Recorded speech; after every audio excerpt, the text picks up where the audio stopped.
Yeah. What's up, y'all? Everybody good? Y'all all right? Listen, I swear, all the people right here we know in real life, they have apparently come to heckle us, and it's all good. This is a big room, and it sounds great. It's really wild up here because of the acoustics, so I'm trying not to be distracted. This is Jason Reynolds Presents. I'm going to give you just a quick sort of overview of what that is. My name is Jason Reynolds. It is good to see so many of you. Welcome to the National Book Festival 2022. It is so good to be outside and be around human beings, for sure. So this thing came about. Jason Reynolds Presents is something that it's in the making, right? And the basic premise is that I love a lot of people. I love a lot of writers. And I think that I have an obligation and an opportunity to make space on a stage, or to make space in the zeitgeist, in the landscape of literature, specifically children's literature, for writers and artists who deserve a bit of a bump. I think that it's a complicated industry. I think that it's a tough business.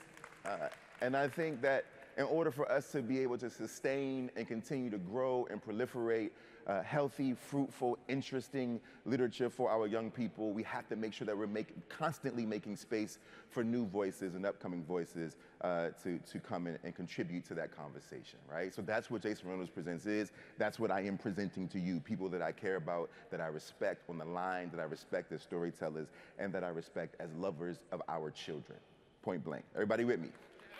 All right. The other thing that I'm obligated to talk about just is that I am the current national ambassador for young people's literature. I would skip this part. I do love it, but I'm trying to get to the real meat and potatoes. But I am the national ambassador for young people's literature. My term is almost up. It has been an incredible 3 years. I have loved serving the country's children. I have loved serving the literary community. And I'm forever grateful and forever changed for being the ambassador in the time in which I was, which was actually in the time of COVID, which was complicated and a necessary and welcome challenge. The ambassadorship as a whole, just for those of you who may not know, is a position granted upon you by the Library of Congress, in which my job is to serve as the person who is most encouraging and trying his best to perpetuate reading and writing amongst America's youth. It is no small task. It is not an award. It is a responsibility. And I hope it could be one of them at some point. And whoever's next, I can't wait to see who carries on this mantle. I'm forever, ever, ever, ever, ever, ever, ever grateful. All right, now, and thank you to, by the way, because I gotta thank the people. So thank you to the Library of Congress. Thank you to Simon & Schuster. Thank you to every child reader. Thank you to the CBC. Thank you to the NBF. Thank you to everybody who was a part of that process. Okay, all that's done. We can get to it. Here's the thing. The other thing about Jason Reynolds Presents is that this is on some like family time. I know we had the National Book Award. National Book Festival. I know this is like the main stage, but at the end of the day, as far as I'm concerned, people that I love, my family is always on the main stage, right? So we don't have to keep it formal. It could be informal. It'll be a conversation amongst my folks here. I'm gonna introduce them in my way, which is not the way that they would introduce themselves, and not the way their publishers would introduce them either. First up is my homie Ebony Liddell, who, this is her debut novel, Love Radio. Y'all know Love Radio? Shout out to Ed. If you don't know Love Radio, please go and read it. We will not spoil it today, even though you should have read it by now. But if you haven't, please go get Love Radio. If you love black people, if you love love stories, if you love Detroit, if you love music, if you love a good romance, if you like to laugh, if you like to get all the swoony woo-woos and all of that, this for you, you know what I mean? A blurb. You know, I got swoony woo-woos, I got you. Look, listen, that one's for free. That one's for free. The other thing, though, that people should know about Ebony, and I don't know if she likes to talk about this part because she's moving on to another part of her career now, but Ebony, a lot of us in the industry also know Eb as a marketing guru who worked on the other side of the wall for a very long time. I met her at Simon & Schuster. She had a huge tenure at HarperCollins and was last at Penguin Random House. So Ebony is the reason why a lot of y'all even know about our books. And so it's cool to talk to her on this level, but the truth is that I owe her, all of us owe her, a note of gratitude for working diligently to make sure Black and brown voices get a fair shot at being publicized like everybody else is, right? So shout out to the great Eb. And Ebony nervous, but our family, right? Can y'all let her know that she good? All right. Calling me out. It's fine. It's good. We got to break the ice, bring it down a notch. You know what I mean? So we good. That's why we had. You're right. Thank y'all. Yeah. And just so y'all know, they are here to do this, but they also are some of the most important people in our industry too. All these loud, shrill voices you're hearing are also the people who do a very similar job that Ebony was doing, but they doing it on the grassroots, on the ground level, really promoting our books. These are all the people that we love who are now called bookstagrammers, but are really just family, folk that we love who really support us and make a space for us when sometimes the industry doesn't. So we want to make sure that we show them some love too. Next up, Lil Sib. Lil Sib. Yeah.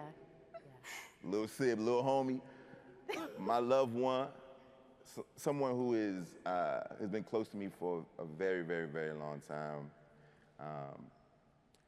I want to tell, I like to tell all these stories about you, but I'm not, you know what I mean? Her daddy is their daddy is my homeboy, who I love, who I wish was here, my man, Big Daniel.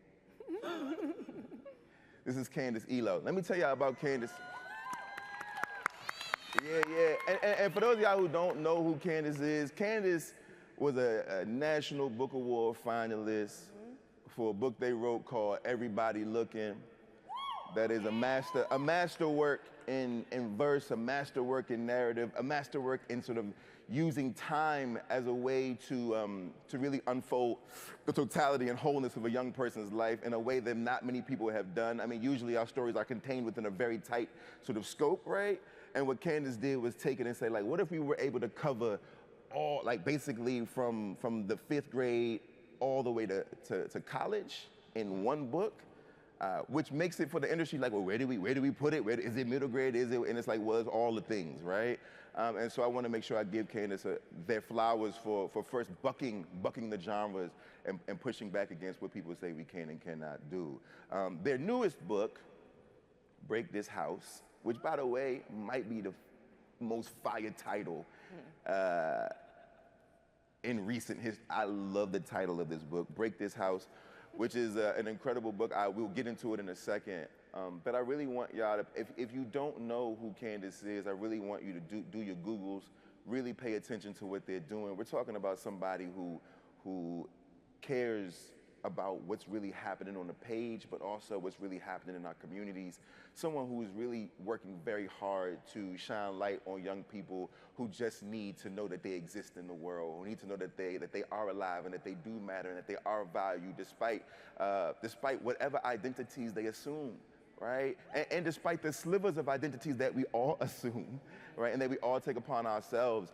And that autonomy is our greatest gift. The freedom to be who we actually want to be is actually perhaps the most valuable opportunity that we all have. And I believe personally that Candace's work is the tuning fork and a spotlight for that. And I think that's very, very, very important. Please get into it. Ladies and gentlemen, give it up for Candace Elo. All right. So I got these questions, and then there'll be some follow-up questions. It's tricky because these are two very different books. We have, do you consider your book a rom-com? I heard people talking about your book like a rom-com. Is that what you would say? Yeah, I would say a rom-com. We got rom-com, and then we've got contemporary sort of fiction that deals with separation, that deals with addiction, that deals with relationship, that deals with home, the concept of home and family. all these other sorts of things. And also, by the way, Eb, I wouldn't whittle it down to a rom-com, actually. So let me also give you the same benefit and the same fairness to say that your book is about a lot more than romance. It's about home, it's about aspiration, it's about figuring out ways, where does one compartmentalize and put the pain in order to press forward. It's about friendship, it's about romance, it's about love, it's about like teenage things, it's about masculinity. All these things are wrapped up in this particular book. My question to you both is, you approach, I personally, Candace, for you specifically, I don't see your book, I don't know if people would look at your book as a love story.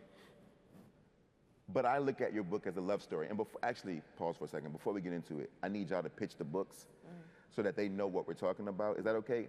I want to give y'all some context, and then this will make sense. So we'll start with you, Eb. If you could just tell the folk what exactly Love Radio is about in a rounded way, obviously. Okay. Hi, y'all. I'm Ebony Liddell. I'm the author. Hi, hey. I'm the author of Love Radio. Love Radio is about two teenagers, Danny Ford, who is an aspiring writer. She wants to move to New York, has dreams of it, but she's kind of dealing with a traumatic experience that happened to her and how it's affecting herself and her friendships. And Prince Jones, who is a local Detroit DJ who gives love advice, he's kind of a hopeless romantic. He has a lot of pressures at home. He takes care of his mother, who has MS, and he has a younger brother, and he's sort of the man of the house. He's been interested in Danielle for forever, and he meets her at a library. It's a little rocky, the meet cute, and then he finally convinces her to go on 3 dates with him, and that's kind of when all the woo-woo, as you so eloquently put it, starts. Woo-woo, I'm sorry. But yeah, it's a love story. It's a love story of Detroit, of family, of friends, and they kind of like go through their own journeys of self-love to come back together. Word up. Candace? So Break This House is a story about loss and grieving. A 16-year-old named Yamina Okar is just hanging out, scrolling Facebook one day, and she suddenly gets news that something terrible has happened to her mother. And she is estranged from her mother, doesn't have a good relationship. All she knows is that when her parents divorced, her mom started acting weird and abusive. And so she is now given this challenge of like, am I going to keep acting like I've moved on, or am I gonna go back to my childhood home and figure out what happened to my mom? And in this journey, she figures out there's a big connection between what's happening to her city and what her mother chose to do in a response to her own trauma and her own pain. And so it's really a story about losing, about our losses and our family dysfunction being a lot bigger than we think and a lot more macro than we think. So my first question is actually a question about love, because though your novel is about exactly what obviously you say your novel is about, it for me as a reader, it also felt like a love story in that there is a relationship between Yamina and her father that is rich and thick, like a thick kind of love between these two people on the page that I love to see, just because I love to see fathers in the story, and I love to see fathers and daughters in the story, and I love to see sort of the relationship that comes from that, and that it's a way for that to be shown as healthy, because that happens, right? We be acting like it don't, you know what I mean? I'm like, it is. I know a whole lot of really good fathers in the world. But when you read the books, you're like, man, fathers really are not good at all, right? Everybody's daddy is trash in fiction, you know what I mean? But you do us all a service by showing Yamina and her father. At the same time, I also think that the only reason that we can ever write about the tough stuff, specifically the disappointments and the pain and the traumas of our lives, is because it's also because of love, right? It's because of love, right? And that the reason it hurts so bad is because I love this person, and for whatever reason maybe I feel broken or betrayed or ashamed or whatever it is, but it's because of my love for this person. Eb, your love story is one might assume to be a bit more straightforward. And so my question is, just talk about love, like your ideas around writing love in children's literature, what that is for you, why that's important for you, what your process was, what your point of view was when approaching your book with love on the mind. You want me to start? I can go. You gonna do this the whole time? No. Oh, I just didn't know. Why you gotta call me I'm just saying I didn't know if you was gonna do it the whole time. Not the whole time. Because then, then I would have done like the consult teachers do each and other. called I know. on you Yeah. and been like, Ebony, this is for you. You know what I mean?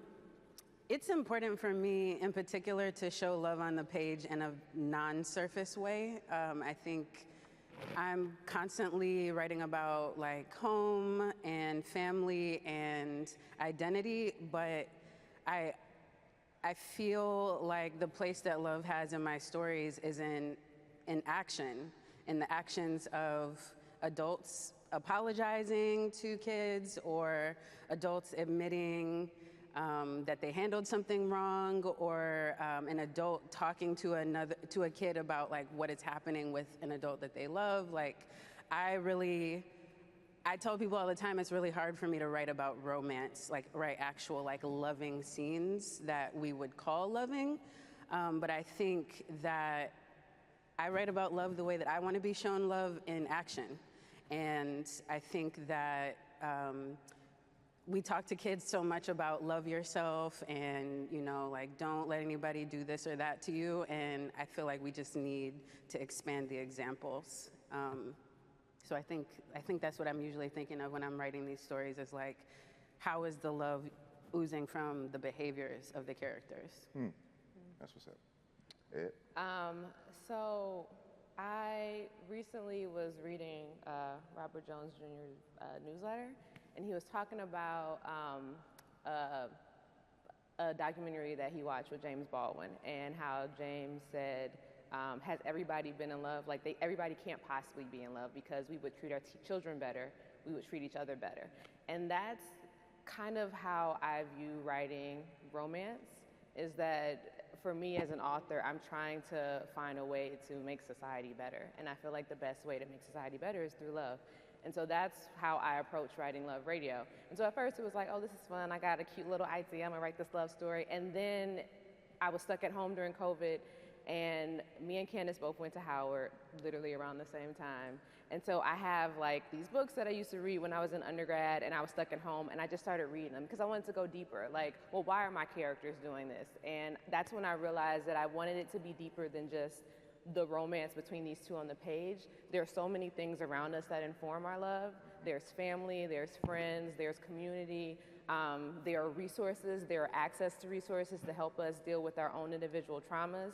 And that is when the story sort of took this form, which people describe it as it's more than a love story. And I think that a love story should have all these things, especially when we're talking about a love story between two Black teenagers. That love looks different than like Casablanca, you know, or The Notebook. And I wanted to show love from a different lens. Of all the story, you was like Casablanca. I'm like, we going all the way back to Casablanca? I mean, that was the first thing that came to my mind. The point had That's to a be. fact. point, yeah, That's a exactly. fact. That's a fact. But that's like something you automatically think of. Like, why don't we have, I have these Black love stories in my head like that. But the point is, why is it that those are the only love stories that, you know, represent love in the way that is universal? Can I tell you, it's when I first read Love Radio, I think it was such an interesting experience because you realize how rarely in YA you read about two Black kids loving each other.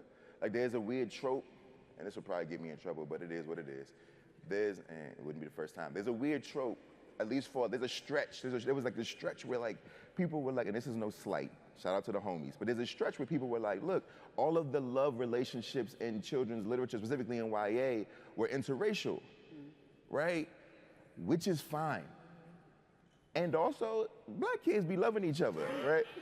And it's weird to just never see it. It's like, I don't understand why this little Black boy can't love this little Black girl and they just be happy. Like, I don't know. Like, and so it seems so small, but it's such a revolutionary act to put it in a book these days. I think it's a really powerful thing. In an effort, I think, to sort of make a more palatable world, we forget that like Black people can love Black people, and that could be all right. Yeah. You know what I mean? Yeah. So shout out to you. That being said, though, my second question is actually the other part of that, which is, Candace, in your story, there are moments that are complicated. and I really hate this question because it gets asked to us all the time, so I'm gonna try to phrase it in a different way, and you know where I'm going with this. And Eb, there is, in the midst of this beautiful love story, there is this other thing looming that we learn about. For those of you who read, I don't want to spoil it, but read the story. Danny go through something, and it has suppressed it, and it's trying to figure out how to reckon and grapple with this other thing that has happened that is not as swoony woo woo as the other parts of her story. And it's affecting the way that she interacts. It's affecting the way that even her process of getting into college, it's sort of becoming a bit of a wall for her. And so she's gonna have to process it. She can't run from it forever. Same way with Yamina, right? It's like, I can't run from this thing. I'm gonna run toward it and sort of reckon and grapple with what might be lurking behind this curtain. What everybody likes to say about these kinds of stories, though, is that the moment you put a complicated moment in a story, it becomes like, oh, it's trauma, it's trauma, it's trauma, it's trauma, it's trauma. And people are starting to, and this is something that I'm dealing with, obviously, this is something that bothers me. And so people are starting to use the concept of trauma to dismiss complex novels, right? And so my question to you, because I don't see your novels as traumatic. I don't see that your stories as traumatic. I see your stories as stories about human beings. And so my question to you both is, in the midst of you writing this beautiful love story, in the midst of you writing this really complicated family tale, how does one strike balance in the narrative to make sure that it feels human and not sort of caricatured, which is complicated. Writers really struggle with this. How do you walk the line to say, like could it have been that Danny really just was like, yo, I really am just solid. My life is great. I'm going to college. I'm about to fall in love. This is fire. Everything is cool. Detroit popping. Everything is fine, right? And could it have been, right? It could have been like Yamina been like, yo, I love my daddy, and I don't know what's going on with my mother, but it's not really important because I love my daddy, and we're going to stay in Brooklyn and just be happy in that, right? But because it's like, well, now we have to complicate it. Some of this being device of the novel, right? Things have to happen in novels, right?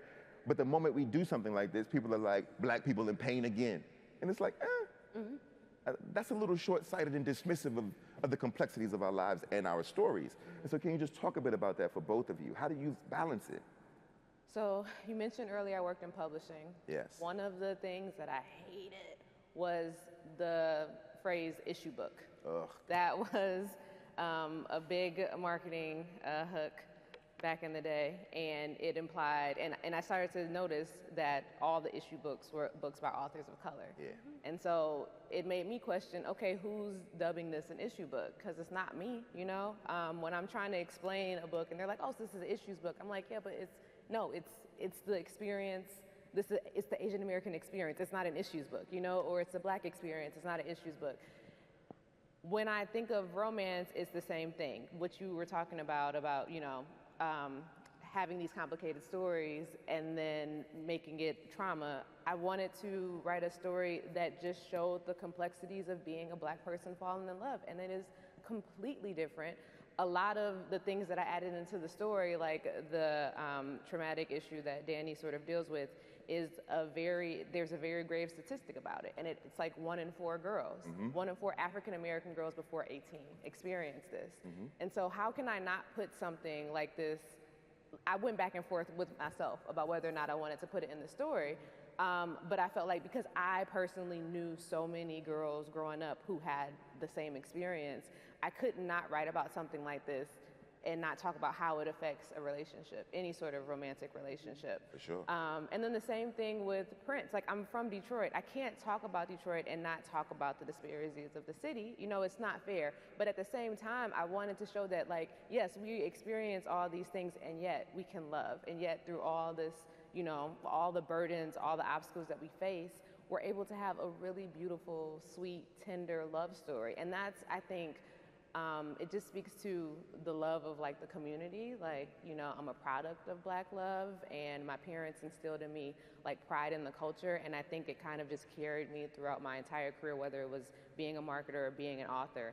And so I just want to show that in a story, like the love that our community gives to the culture, to each other, and to, like, two romantic, you know, partners. No doubt.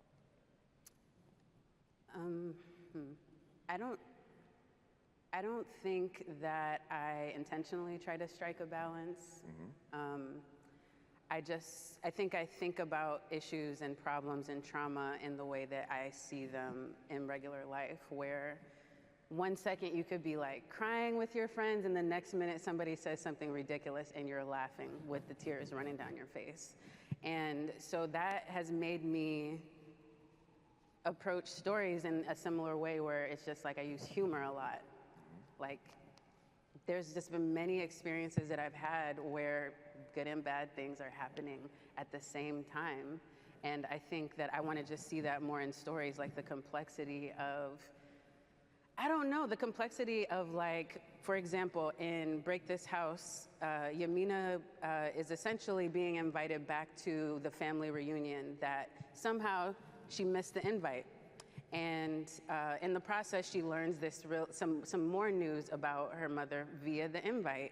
And I wanted to show in the story at points where you're back in your hometown. I don't know if everybody has family reunions, but I know in Black culture with family reunions every 1 to 2 years, you see all these people that are supposed to be really important to you, and it's so complex. Like, at one moment you're at the cards table with your friend, your cousins, and you're laughing and you have these jokes that have been going on for like 10 years. And then on the other side of the yard, you're seeing this uncle that is inappropriate whenever you see him. And so I feel like I approach this balance of like the hard stuff and the soft stuff and the mundane stuff in the way that I just feel like that's life. That's literally how life is constantly moving and working. I'm constantly, like, when I'm people watching, I'm seeing like all of these things happen at the same time. And I just, it's dialogue, it's humor.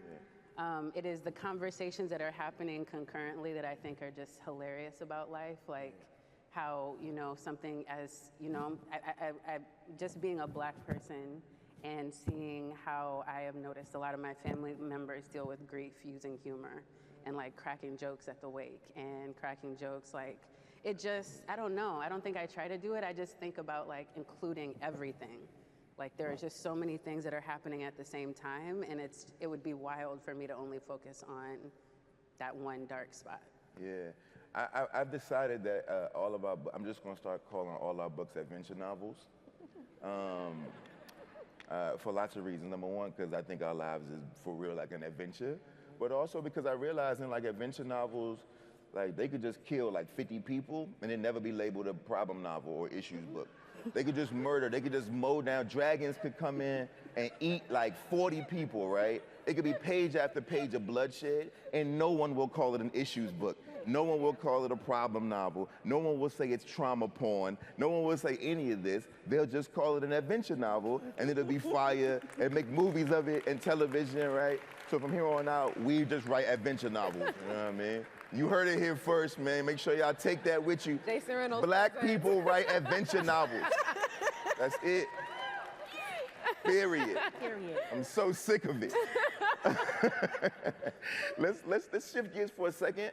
I want to talk a bit about music in different ways. In your story, music is at the forefront. Our boy Prince Jones. By the way, you know who Prince Jones? Do you know that the name Prince Jones has like another kind of weight to it? Do you know this? No. Prince Jones, his name was, right? I don't know if it's an appropriate place to say it. You should, but look up who Prince Jones was. Is anybody from here? Does anybody who's from here know who Prince Jones was? Some folks in the back. Okay.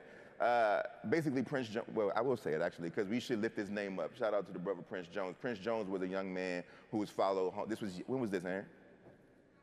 Like maybe 15 years ago, 15, 20 years? 2000, year 2000, so 22 years ago? Yikes. I'm like, whoa, it was that long ago? Because it seems like yesterday. Prince Jones was a young Black man who was followed home by a police officer and murdered by this cop in his driveway of his own house.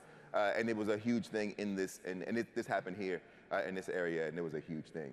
So when I saw the name Prince Jones, it was immediately like, whoa, that's intense. You probably didn't know that. I did not know it's that. totally fine, but you know, it is what it is. You know what I mean? It's okay. Shout out to Prince Jones, though. God bless the dead. My question is about music, and your story is at the forefront because Prince is a radio DJ, love advice, which is, by the way, a brilliant sort of plot line, right? And it's in Detroit, which is, I hope we all know, basically one of the hubs of music, especially black music, but also rock and roll and punk music and a lot of other musics. So I want to talk a bit about the effects that music has had, not just on your life, but on the writing of the book, like thinking about music in that way. And Candace, I want you to think about musicality, right? I know you, obviously, I know your work, I know your thing, I know your style, I know all of that. And so talk a bit about musicality in the language, especially knowing that you come from, your first discipline is in poetry, and the value of that. And just talk a bit about both of those things. Yeah, so You going first, you doing it, you know, killing it. I'm No, I'm just Thank proud of you. You really getting it over off here of trying, you. okay? Mm-hmm. So Prince Jones, it's so interesting you say that. I did not know that. When I thought of Prince as a character, I actually thought, I was like, I want him tall, I want him dark skinned, I want him to look like someone. Oh. Oh God, I want him. I don't want no drama. Yeah, we good. I wanted him to look like someone that looked intimidating to Not just like me. a normal person that walks down the street, but who is this very sweet, tender, wonderful, loving boy, because he is still a boy. And the reason how music came into play and him being a relationship expert is I was trying to figure out like the platform that he was gonna give like relationship advice. And I kept thinking of waking up in Detroit with my mother, driving to work, school, and listening to like all the radio stations. So in Detroit, it was Mason in the Morning, and then y'all know like Ricky Smiley, Donnie Simpson, like all the national syndicated shows and everything that they would have. And I was like, it would be really dope if Prince actually gave good love advice on the radio instead of the crap that we would hear growing up. And so once that happened, that is when I realized, okay, I have to write about Detroit because I'm literally pulling this from my childhood. And that is when all of the music and all of my inspiration started to flow. I also wanted to show, because the book is for, romance readers, for females mostly, and we love a good love story. I wanted to show how music and writing influences love just in the way that a romance book would. And also, realistically, I have never dated a guy who understood me being a book nerd. Like, they're like, wait, what? They ain't going to no bookstores. Not like that. What is happening? Who are these men? What are you talking about? Not like that. Look, the front That row. mean you wrote it, so then you really wrote it. They feel me right here. Okay? Hey, listen, that means for all the boys and fellas and men in here, she wrote it for us, so that we can learn how to do this right. Game. That's right. For everybody. But yeah, so I wanted to show a boy that's really trying to like understand what this girl wants and what they need and what they love, and he sort of uses music as a way to bridge them together. So that was very important to me. And like you said, Motown like birthed this country's musical sound, and so I wanted to also pay homage to all of the people who came before us and also people who are here now. And so like even hometown heroes, I wanted to make sure I included in the story. Dope. I just sort of really, I think deep down I want everything to sound as good as a poem. And so I really, Break This House is my first actual like prose, my foray into prose fiction. And I was very concerned that I wouldn't know how to write fiction, and that I wouldn't know how to write like a really powerful sentence the way that I would do a stanza or a line break or whatever. And for me, the musicality, or I guess music comes in with me having to read everything out loud. Like, that's how I know that the paragraph is done. That's how I know the chapter is done, when it sounds like it's done to me. And I owe that to poetry. I owe that to being a student and a scholar of poetry since I was, I think it was like 19 years old, sophomore at Howard. Started going to open mics, and a lot of the poets that came into these open mics, they rhymed, and they had a rhythm, they had a cadence to the way that they said their poems. And I just feel like that's just the experience I want to have with writing. And so I'm always thinking about what does it sound like to the reader? Like, there's gonna be readers like me who read a lot of things out loud. Like, sound plays a big part in how an experience feels to us. And so I think it's a big part of writing, and it just is, I don't know, I think I've been trained to kind of like hear it and to think about it. Yeah. I got time for 2 more questions before we open it up to the audience. So be thinking about y'all questions, because we come, and all y'all loudmouths better have some questions. All this, they had something to say, you know. So this question is actually, what I actually want you all to do is to offer each other a piece of advice. Ebony, this is your foray into the fiction world, but you are averse and astute in the marketing world, specifically book marketing, specifically children's book marketing, even more accurately. And so that's always the hardest part for us. For those of you who don't know, like, it's really hard to write the book, right? Like, that's a mountain. But then after you write the book, you try and figure out how to get people to realize that you climbed the mountain. And it's really difficult sometimes because no one seems to be looking up at the fact that you're standing on the top of a mountain, right? And so there are other people there for us, like Ebony, to make sure that people know that we have, in fact, traversed up what almost seems impossible sometimes. And we would love for you to see that and to take part in that and to recognize that this is for you. I climbed the mountain for you, right? And so I want you to, what advice would you give Candace as she continues to matriculate through their career, excuse me, Candace, matriculate through their career, what advice would you give them?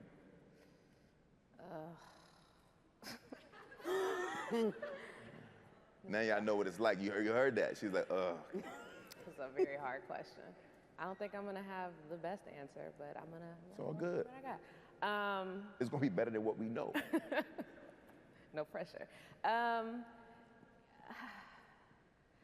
Honestly, I think so much of what I had to learn. So the first half of my career really was just me listening, because I don't know if y'all been following this DOJ trial. I'm not gonna get into it, but there's a lot that you realize. That out. I can edit that part out. Thanks. There's a lot that goes on in publishing that is a lot. There's a lot that you have to fight for. Like, I was always on the inside fighting for something, even if nobody knew what it was. And it really is a matter of my opinion versus someone else's. I'm not saying it's always like that. There are times where there's data and facts and all that stuff, but it really is the opinion of what I think works for a particular market, what I think will sell, what I think this is, versus what they feel. And a lot of people have, they have the best intent, but they might not understand our actual lived experience. One of the things that I love to say when I would be on a marketing panel and they ask me, like, how do you market to authors of color? I'm like, who are your friends? And I'm not trying to be funny, I'm serious. So much of what I learned was through people around me. And if your circle does not show that, then how are you gonna know? And so I would just say, stick to your guns. If there's something that you really feel passionate about, that you feel like they're really getting wrong, there is nothing wrong with speaking on it. And I know that may sound silly, but I do think sometimes, even me, knowing the other side, it's hard sometimes for me to advocate for myself and push back when I feel like, oh, but they're the experts. They're the experts. They're supposed to know. Like, you're the expert too. You've been studying poetry for years. You were at Howard. They were passing out chapbooks, around class. Like, you know what I mean? To the students at Howard. Like, you know how to hand sell your work. And so that is something to always remember, I would say. I got to give you a shout out, Candace, because Candace, and I'm giving you a shout out also to also put some fire on your publisher. Respectfully. Respectfully, it is what it is, right? Like, we all we got. It is what it is. So, it is what this is the reason why they don't give people like me microphones. But I want to say that I want to take my hat off to you, my friend, because you organized your own tour, and you raised money for your own tour, and you hit the road and promoted Break This House on your own volition, on your own dime, with your own community. And I think it's important to know, and I think it's important to say that aloud, because I think people don't know that for a lot of us, the resources aren't always there the way people think they are. And so I do want people to hear that, and I do want them to hear that too. Like, no, they made it happen regardless. Let's try to do better next time for them, right? Because they matter, their stories work, quote unquote. And so it's important that we make sure that we push that a little bit. For you, the question, I want you to give Eb a bit of advice. Eb gonna have to write another novel, right? This is the wild part about being in the industry. Like you get that first one out and you really feel like a weight was lifted off your shoulder for like 16 and a half minutes, right? A good 16 and a half minutes, you like, woo! And then it get real dark for you. Because you realize in this moment, like, oh, they gonna be expecting something else. I gotta have another one. I had my whole life to write this one, and I got like 15 months to write another one.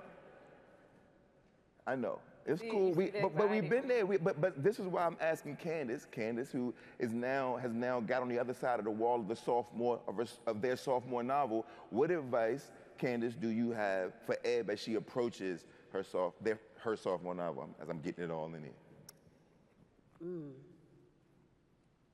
So I still feel like I don't know what I'm doing at all. This was a terrible idea. But I do.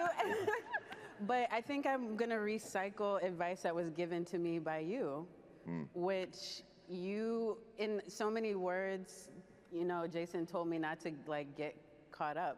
He would just be like, put your advance in the bank and keep writing. Like, this is really, I don't know, it was just really sobering after Everybody Looking came out and just having such a great debut to realize it's sobering for people to immediately be like, you know, what's next? Mm-hmm.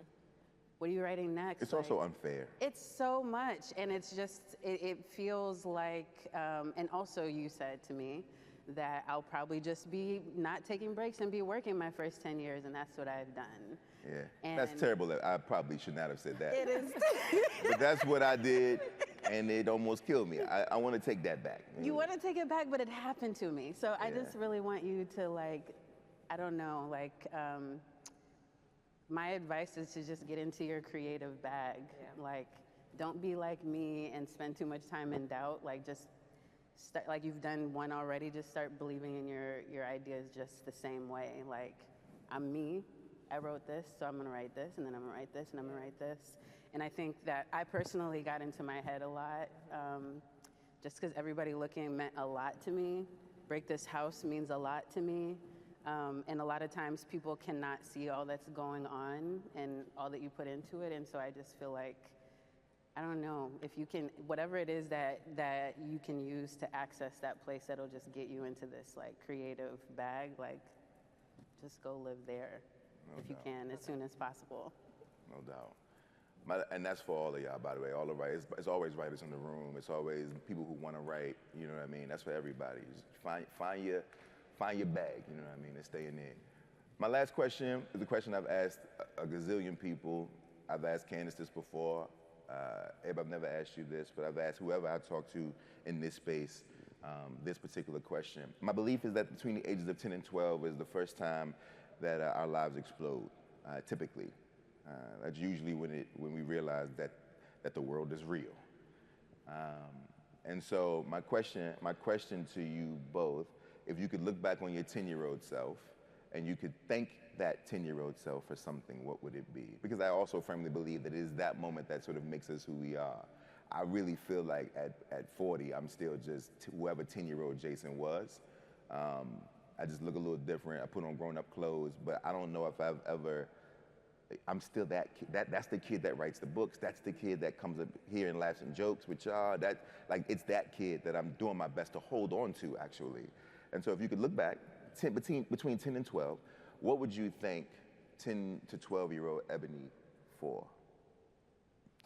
I'm going first because I know you had an answer to this Oh, already. yeah, 'cause I- he asked you. You've been doing so well. We can defer.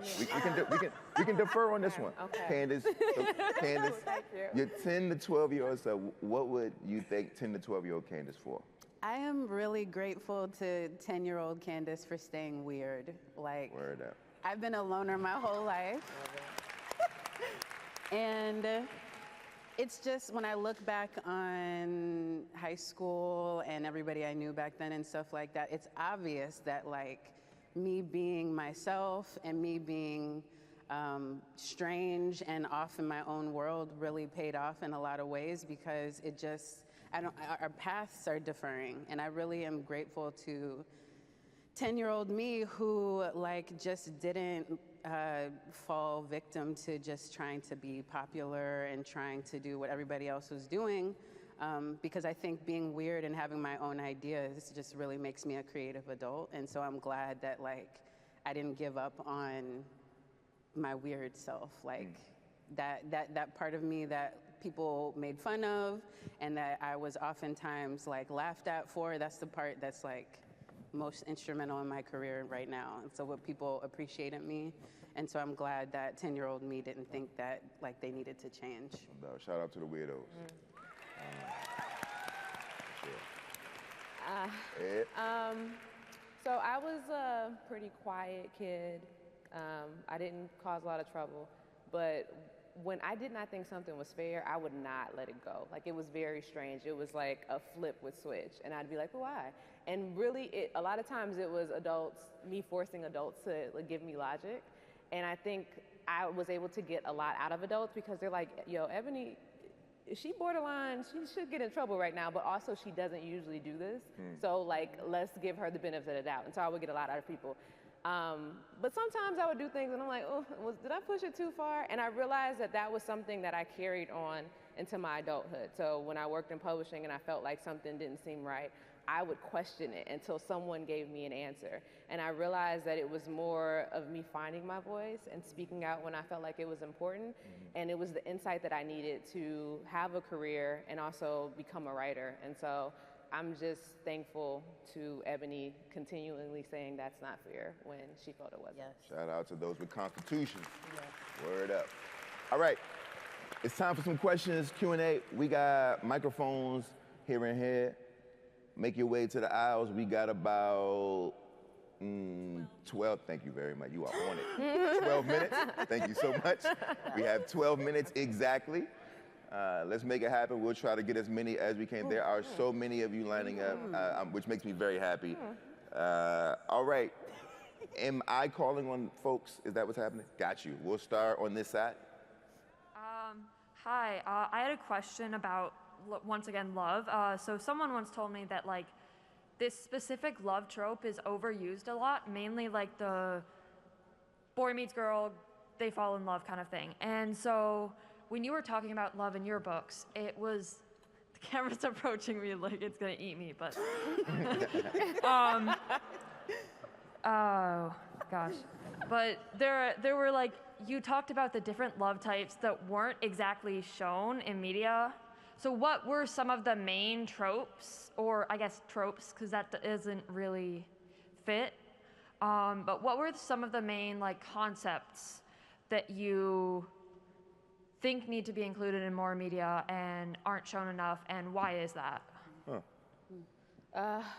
So one of the first things I wanted to show was a black girl getting wooed. Like, that was really important for me. And so a lot of people, they love Prince. Like, they're like, oh, Prince, that's my favorite character. That's my homie, because Danny is me in a lot of ways. And I wanted to show a character on the page that was not necessarily likable. Like, black women have to be so many things. We can't be too aggressive. We have to smile. We have to do this. And I wanted to show a character that is not giving you all that from the beginning, and yet you are still finding a prince who comes to her and is trying to woo her. So that was important, because I think black girls are always the side characters. We're never getting main character energy. We're never being wooed. So yeah, that was really big for me. And also, there are so many black movies that I watched growing up that were my rom-coms, that were the romance books that I never got to read. And I wanted to pay homage to those because so much of the, I guess, slow build that I wanted to write in Love Radio was inspired by the Love Jones, by the Love and Basketball, by all these movies that I used to watch. If for anyone who's read the first chapter, that is actually literally me and my mother growing up. She would be watching these romance movies. I'd be looking at her like, yo, we doing this, it's Thursday. We just saw this movie 2 days ago. And then I would be sitting on the couch watching it with her. So clearly I was into it too. So yeah, those are some of the ways. Wearing that. You good? Yeah, that was her question. Absolutely. Yeah. Yep. Thank you. Hi, my name is Lauren. I'm a senior in high school and an aspiring writer. And I guess, Mr. Reynolds, you said a little bit about grappling with, I have it written down. You said about grappling with trying to find balance in work and avoiding it from becoming a caricature. So I guess my question is, in a world where artists are always trying to relate with their audience, what is your advice for making sure that stays authentic and doesn't get drowned in that I want to speak to you, not through you? You know? Yeah, you know, I think such a good question. My theory about writing has, and the way that I approach writing in general is that it has everything to, like the audience thing is a real thing. I'm not one of these people who say I write for myself. I know a lot of us do. I know this is the thing. I get it and I understand it, but because I write for children, I have to be aware of children. And I just want to be honest, like I'm writing for children, so I have to think about them, right? That being said, though, I think that your ability to be good at the thing and covering all your bases has everything to do with your ability to know yourself. Writing is about it's about how well you know yourself. And the process of writing will change you every single time. And so when we're thinking about like, how do I not speak to them? The real question is, how do you relate to you? Can you be honest with you? That's the hardest part about writing, right? When you hear all those voices in your head, because nobody is around you when you're doing it most of the time. I think that most of the answer to this question really has to do with like you knowing you well enough, because that's really what human beings connect to. I'm a person, right? And so the more Candace knows Candace, the more I can connect to Candace because that thing resonates because we're both made of the same stuff, right? So the more you know you, the more your audience will recognize the truth in the thing that you do. You feel me? Think about it that way. It's more meditative than just like, how do I make a thing that they gonna like? You know, it's more like, how can I be me at all times in this space, trusting that they're gonna see that and connect to it despite who they might be. Feel me? Yeah. All right. Thank you. No doubt. We got time for like 2 more. We're gonna try and make it, sorry y'all. Ready? Yes. All right. Hi, my name is Barb. I am a middle school writing teacher. We brought 3 busloads of kids. What's up, y'all? Shout out to Benton Middle School, Hampton Middle School. I want to say I love what you guys said. A couple of things. Candace said she has to read it out loud to know the paragraph is done. I've heard kids say, how long does this have to be? And my standard answer is how long do you need it to be? So I wrote your words down because I'm going to put that on my wall. And then Ebony said something about writing what you're passionate about. I love that. I love that idea. I love to be able to share that with middle school writers. Jason, we know your books. Sure. We used your videos during the COVID closure with the Library of Congress. So thank you so much for giving us a connection so that kids could write through that pandemic. My question really is, when a kid comes and they're stuck, there's writer's block, because I know you do this for a living. How do I help them pull out of this? I think this is advice that we all could use. But specifically because you talked about how you're basically your middle school self, even as a grown-up. And so my middle school self was also an aspiring writer, and you come up with those blocks. What's your best advice? Yeah. Can I take this one? It's my Of favorite course. question. This is it. Go for it. So I think it sounds like you're talking about writer's block. And I feel my advice is that you give yourself permission to write terribly. Yep. Like writer's block is nothing, to me, it's nothing but you being afraid to write something badly. Yeah. And I feel like your rough draft it's inevitable. So you have to put the bad thing down so that you can make it as good as you can. Yeah. And so it's really just like getting past this idea that whatever I put down has to actually be good. It doesn't have to be, you're the person who measures if it's good or not. you're the person who decides if you're done or not. And I feel like it's really important to, at the beginning of your writing process, just be like, let me just get it out. Like, we'll worry about if it's good or not later on. And the reason why it's complicated in your situation, specifically with your young people, is this is the tricky part about grades, right? And so what has to happen is you're going to have to create space where we figure out ways where that isn't in the equation, and they can just have a moment to express themselves, no matter how good or bad it might be. I love that. Thank you. All right, we got 5 minutes, so we're gonna bounce it back and forth. Yep. Hi, my name is Lauren. I'm 13, and one of my favorite books is Look Both Ways No doubt. by Jason Reynolds. Appreciate it. So I would like to ask, what was your favorite book as a young person? I just want y'all to know, Lauren is 13. This don't make her feel good. You feel me? 13. Y'all playing her out in front of everybody. Thank you.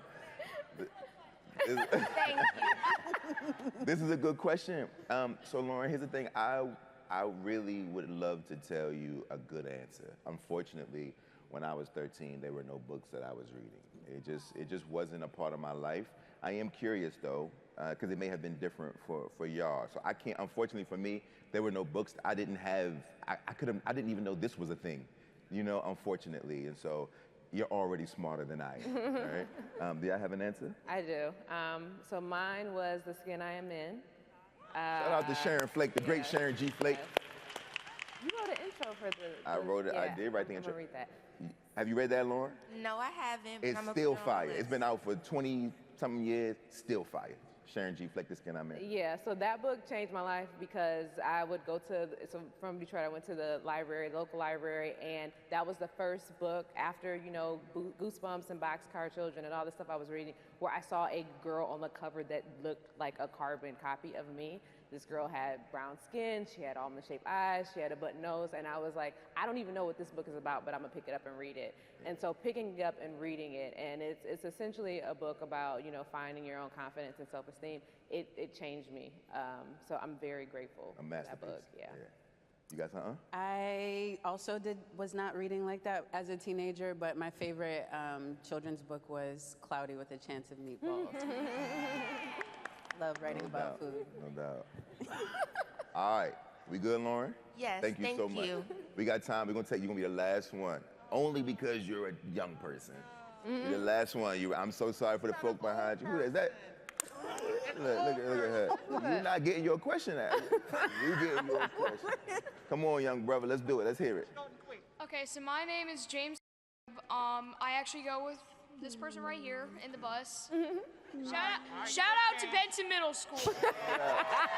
Shout out, yo. Benson Middle School. But main question, any advice you would give to young, inspiring writers? All right. Good question to end on. Thank you.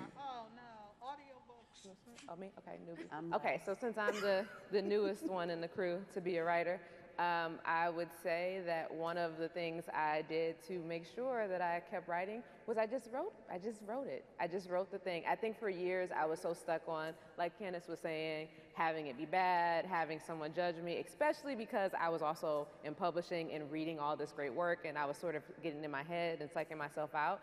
But the beauty of writing in Word or whatever you write in is you can just delete it and start new. So just get it out. Try. Just try, like the ideas that you have that pop up that seem insignificant or seem silly or like they're never gonna come through, like you have no idea where that idea might lead you, so just take your ideas seriously. And all I have is think of it like every other art. It's art, right? Ain't no right way to dance, ain't no right way to paint, right? It's art. And so you can do whatever you wanna do with it, all right? We have 1.5 minutes. You got a quick one, you ready? Let's do it. Hi, my name is Cameron, and I'm 11 years old. Shout out to Cam, man. Thank you. So, oftentimes, like in school, when you're writing, almost like when they have you write short stories or like almost like a book report or essay, they say like, okay, start with like a mountain. So like this is the beginning, this is the climax, this is the middle of the climax, this is like how it's gonna end. So, when you write your stories, do you think of it like this is what's going to happen and I'm going to like write everything that I put on paper, or am I gonna write like freely? This is going to be different for everybody. I'll tell you this. When's the last time you thought about walking? You know how you take steps every day, but do you ever think about like it's my right foot going in front of my left foot and then my left foot going in front of my right foot? Does that ever cross your? It doesn't, right? It's not a thing. No, not exactly. It's not, Somebody say yeah. it's not a thing, right? Once you get older, it becomes a thing. But for you, it's not a thing. I was like, It's not a thing. So for me, writing feels more like that, where I learned the mountain technique, right? Exposition, rising action, climax, falling action, right? I learned that too, but I don't think about that ever. Me neither. Right? I just be walking. I know how to walk, so I'm just gonna walk, and that feels better for me. But I want to add that it's easier to do that once you learn that. Exactly. Like, a lot of my writing teachers, they said learn the rules so that you can break the rules. I was one of her writing teachers. They're writing teachers. They don't be trying to say that, but I was. I mean, yes, I studied. I just don't know why you don't give me my give me my flowers. I was one of them teachers. Because, I mean, Jace, okay. He was a great teacher, but like all my teachers, including Jason, have been like, learn the way that most people do it, or learn kind of like the tools, so that way you decide how you want to rearrange the tools, because some of your favorite books don't follow those rules. Like the magic in a book doesn't come from the structure, it comes from you like doing something in between it. Yeah. Okay, so this is not how I write right now because I'm still new, so I'm nervous, okay? So I like to have a skeleton. Like, I like to have those major beats, but one of the things that I really enjoy doing is like getting a poster board and writing out all my random ideas and kind of like a puzzle piece, putting them in the story. So for me, it's helpful to get everything out, like I'm sort of purging, and then I'm organizing like how I want the story to form. And then I write, and that's honestly when I break the most rules, because I had an idea of where I wanted to go, but then I get inspired and go in a different direction. All of that works. Thank you so much. Hey, thank you. Thank all of y'all. We can't do it. I gotta be respectful of the people.